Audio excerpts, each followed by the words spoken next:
The air in the hearing room was thick, not with noise but with something heavier, expectation. Cameras clicked, pens hovered, and every pair of eyes fixed on one woman at the long mahogany table, Congresswoman Jasmine Crockett. Her voice, calm but edged with conviction, cut through the tension like a blade.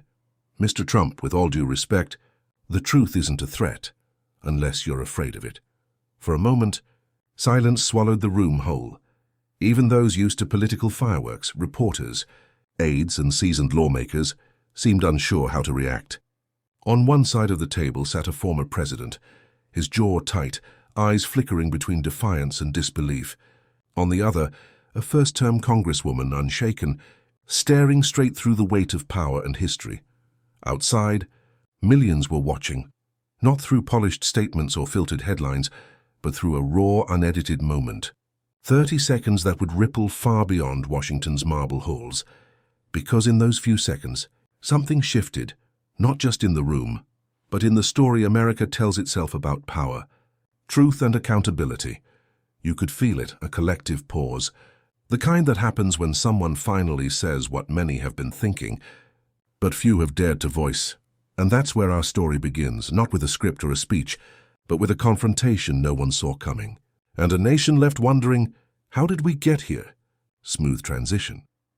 To understand why this 30-second exchange struck such a nerve, we have to rewind, not just to the morning of that hearing, but to the years of tension, trial, and transformation that led to this moment. Moments like these don't happen in isolation. They're the product of years of tension, of two very different visions of America, finally colliding in the same room.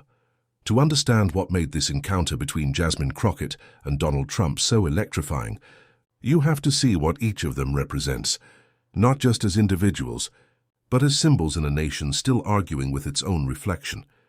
Donald Trump is no stranger to confrontation. For nearly a decade, his presence has defined the tone of American politics. Brash, unfiltered, defiant. To his supporters, he's a warrior against a broken system. To his critics, he's the system's most dangerous product. Every word he speaks divides, rallies, and redefines what leadership looks like in the public eye. And then there's Jasmine Crockett, a freshman congresswoman from Texas, known not for seniority or status, but for her willingness to speak truth to power. Before Congress, she was a public defender, someone who learned early that the loudest voice in the room isn't always the most truthful. Her rise wasn't built on privilege or patronage, but on persistence. She came from courtrooms filled with ordinary people, the accused, the ignored, the silenced, and brought that same energy to Washington. So when these two worlds met, one built on influence, the other on accountability, the collision was inevitable. That hearing wasn't just about policy or procedure. It was about power itself, who gets to define it, who gets to challenge it, and who pays the price for doing so. Millions tuned in, expecting another political spectacle. Sound bites, interruptions, maybe a few viral clips. But what they got was something far rarer: authentic tension, unscripted truth. In a political landscape often drowned in talking points, Crockett's tone carried something sharper, not anger but precision. She didn't shout. She measured every word, and that's exactly why it landed so hard. For Trump, whose strategy often relied on dominating the room, it was an unexpected reversal. The cameras, once allies, turned neutral. Every twitch, every pause became part of the story. For a brief moment, he wasn't the storyteller. He was the story. And for many Americans watching at home, exhausted, skeptical, craving honesty, this exchange felt like a turning point. It wasn't about left or right anymore. It was about courage, about whether truth still had a place in public life. That's why those 30 seconds mattered. Because beneath the noise of politics, they reminded people of something they'd almost forgotten, that words, when grounded in conviction, can still shake power, smooth transition. But this kind of moment doesn't appear out of thin air. Before Crockett spoke those words, before Trump sat across from her, both had spent days, even years, preparing for this collision.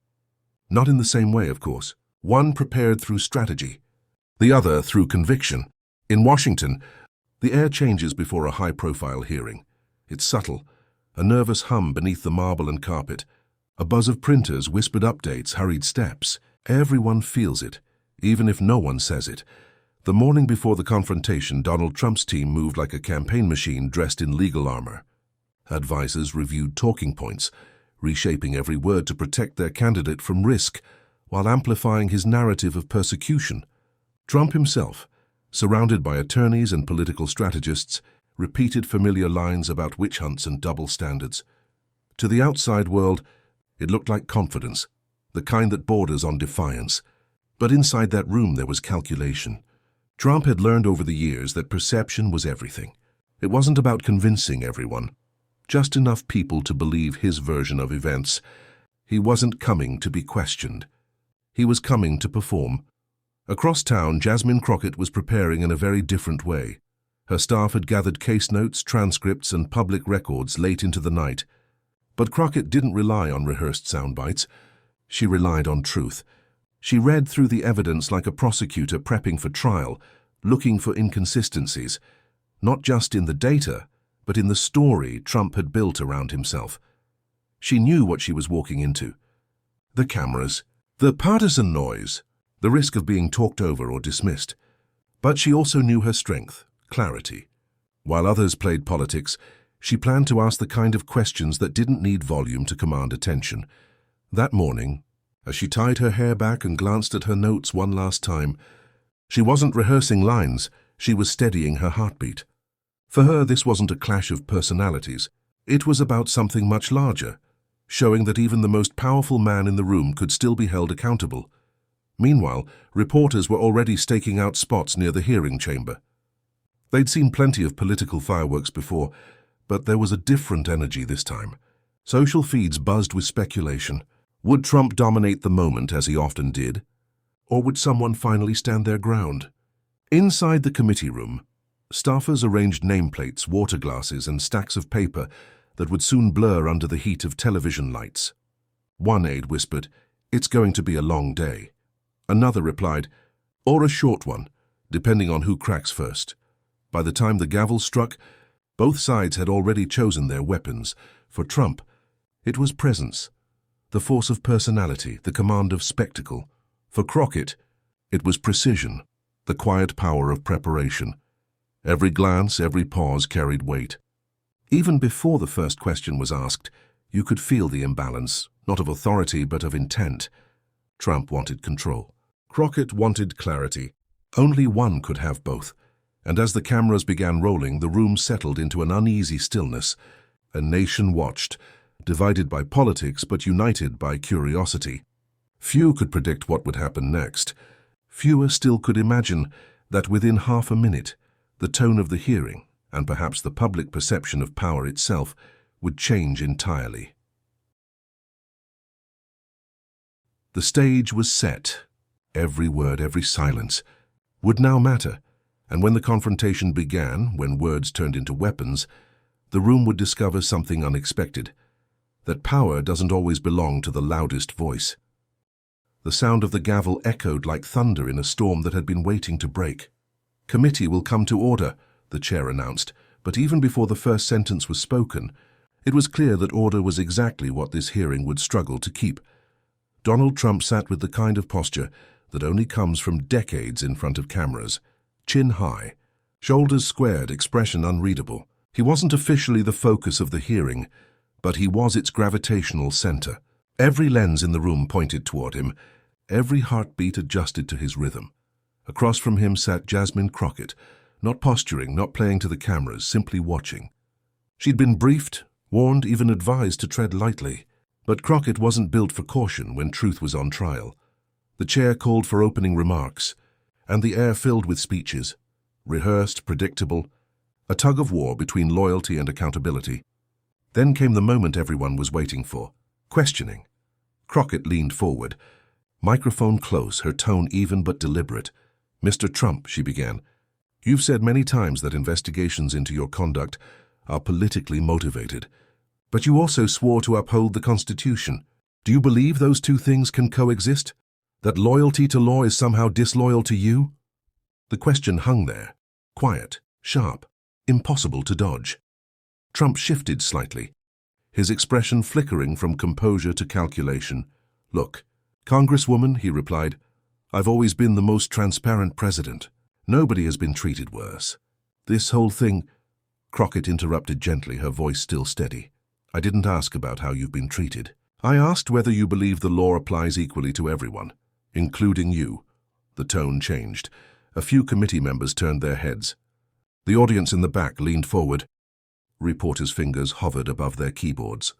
Trump hesitated, no, not long, but long enough. That pause, brief as it was, carried the weight of years of controversy, trials, and unanswered questions. He finally spoke. "Of course the law applies to everyone, but when the system is corrupt you can't expect fairness." It was a familiar pivot, one that had worked countless times before. But this time Crockett didn't flinch. "Then maybe fairness isn't the problem," she said. "Maybe accountability is." The room went still. Even the sound of the air conditioner seemed to fade. Trump's attorneys exchanged glances. A few members from his side of the aisle murmured objections, but Crockett's eyes didn't leave his. She wasn't raising her voice. She was reclaiming the silence. "You built your brand on strength," she continued, "but real strength isn't avoiding questions. It's answering them. That line is unscripted, direct, hit harder than any accusation could." Trump leaned back, visibly irritated. His hand moved slightly, not toward a microphone, but as if he were physically trying to push the tension away. He smiled, that practiced smile, and said, "You sound like the fake news, Congresswoman. You should know better." Her reply came fast but not rushed. "I do. That's why I came with facts, not feelings." That sentence, calm, deliberate, human, they shifted the room. It was the kind of moment that doesn't rely on noise to be powerful. The cameras captured it all, Trump's eyes narrowing, Crockett's composure unbroken, and the faces around them, some impressed, others stunned. One journalist whispered to another, "She just did what nobody else has managed to do in years. She got him to stop talking." And for 30 long seconds the former president sat in silence, not out of respect, but out of calculation, searching for a response that wouldn't cost him more than it gained. Crockett didn't press further. She knew when to stop. The silence, after all, said more than any follow-up could. Finally the chair cleared his throat. The Congresswoman's time has expired, but the impact of her words had not.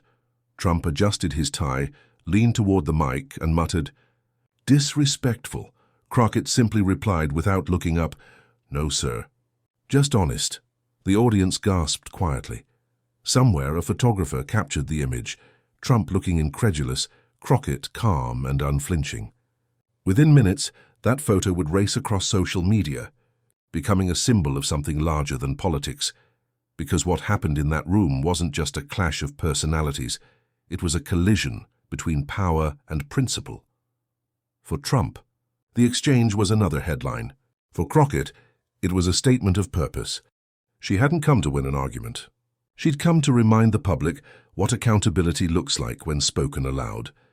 And when she finally gathered her papers and leaned back, the silence that followed was not just respect, it was recognition. Something had shifted. The man known for controlling every conversation had, for the first time in years, been left with nothing but silence. Smooth transition. In politics, moments like these don't fade, they multiply. What began as a tense exchange soon spiraled into headlines, reactions, and arguments across the country.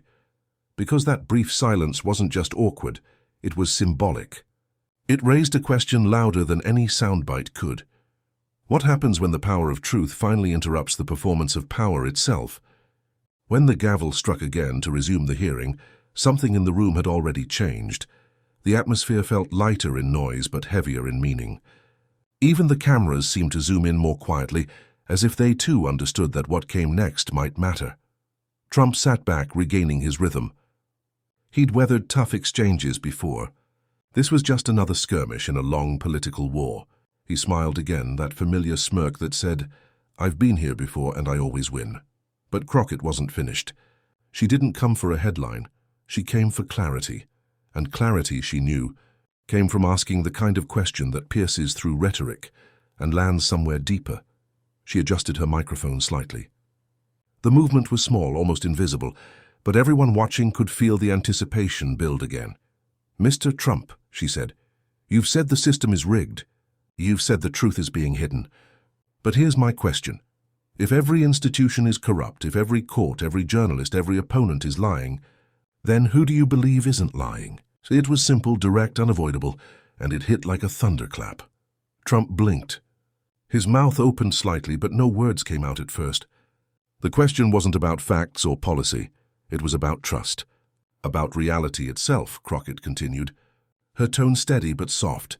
Because if no one can be trusted, if truth only exists when it serves you, then what does that make of the democracy we all claim to defend? The silence that followed wasn't tense. It was heavy, reflective, the kind of silence that feels like the room itself is holding its breath. Trump leaned in, grasping for footing. "I trust the American people," he said finally, his voice controlled but defensive. Then Crockett replied, "Why do you keep telling them the truth doesn't matter?"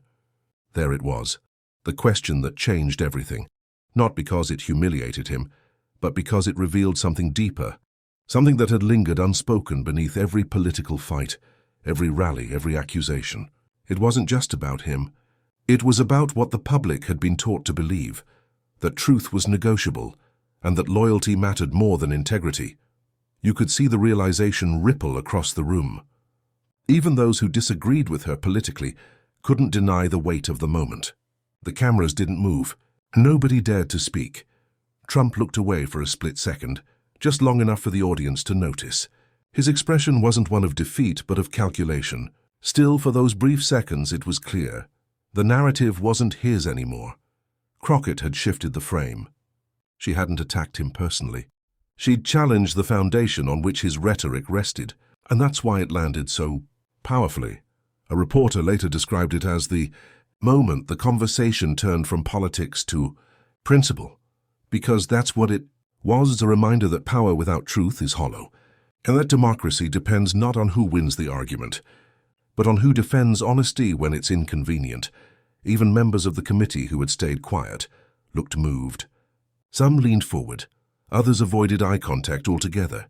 They all knew what had just happened. A line had been drawn, not between parties, but between truth and distortion. As the questioning period ended, Crockett gathered her notes, her expression unchanged. She didn't smile, didn't grandstand. She simply nodded, as if to say, "That's all I needed to ask." Trump straightened his papers, eyes forward, avoiding her gaze.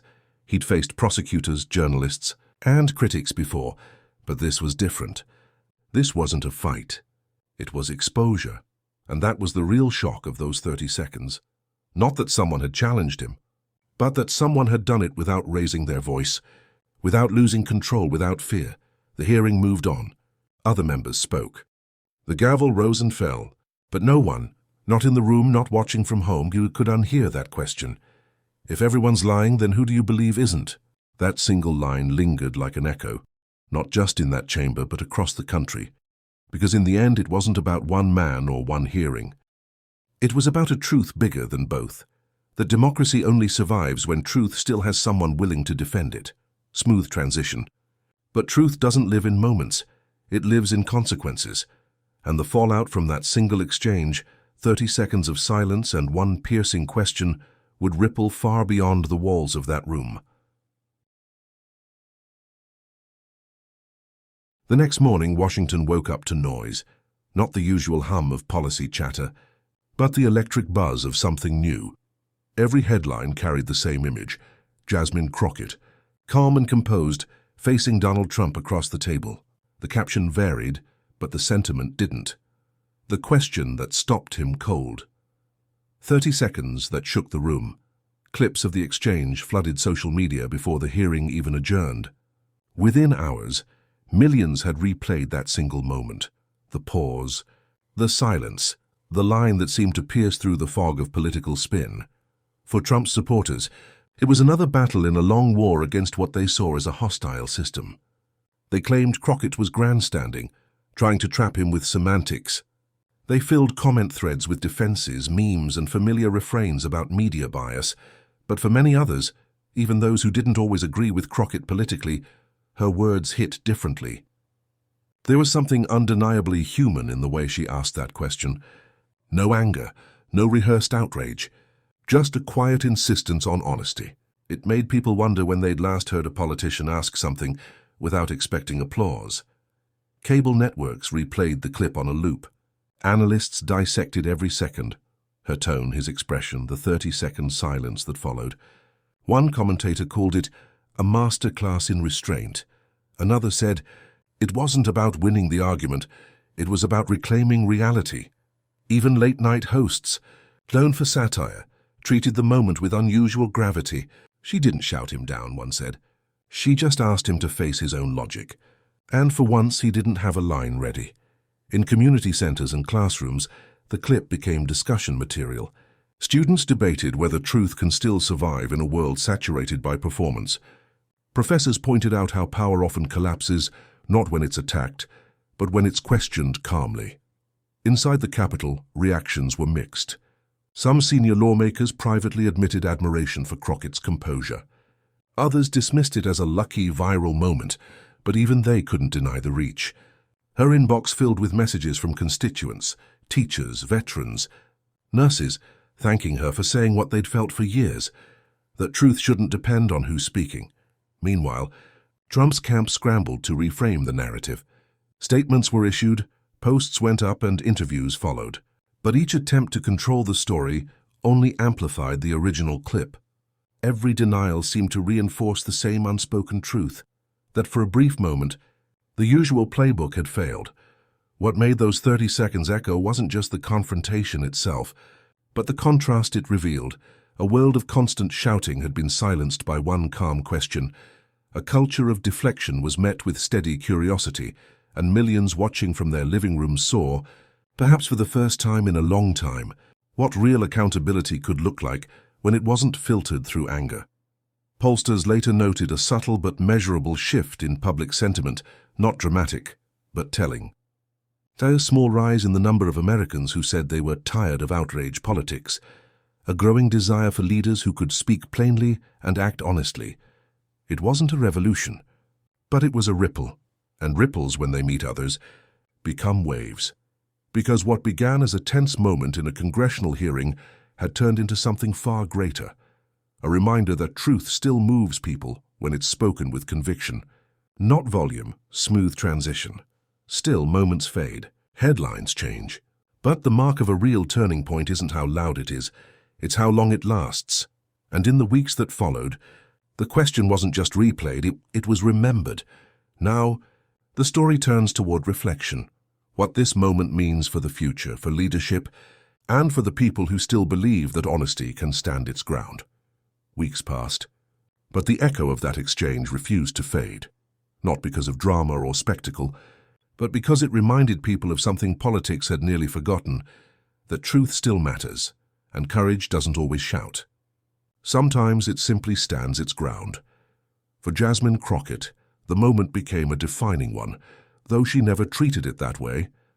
When reporters asked if she'd planned it, she laughed softly and said, "You can't script honesty." She didn't chase the headlines that followed. She went back to committee work, back to her district, back to the slow, steady grind of public service. But something about her presence in Congress began to change. More people watched her speeches, not for outrage but for insight. She became a symbol not of rebellion but of restraint, a reminder that dignity itself can be a form of resistance. For Donald Trump, the aftermath was more complicated. The clip didn't undo his influence, but it did something subtler. It introduced a moment of doubt. Even among those who admired his confidence, there were quiet questions about what that silence meant. For a man who had built his persona on control, losing it, and even briefly, was a crack in the armor. And for the country, that small crack meant something. It reminded Americans that accountability isn't an act of aggression. It's an act of faith. Faith that institutions can still work, that truth can still surface, and that voices grounded in integrity can still cut through the noise. Teachers used the clip to explain the power of composure. Parents shared it with their kids as proof that courage doesn't always roar.